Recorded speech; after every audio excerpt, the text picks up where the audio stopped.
Hello guys, this is James Couture and today my vlog is about cooking and magluluto tayo ng paksiw na bangus. Yan.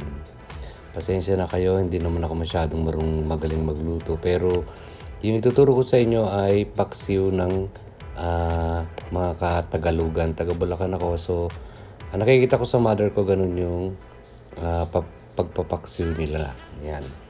Guys, sa hindi pa nakatamsak, please subscribe to my YouTube channel and don't forget to click the notification bell upang sa ganon maging updated po kayo sa lahat ng aking bidyong ina-upload. Enjoy watching, guys!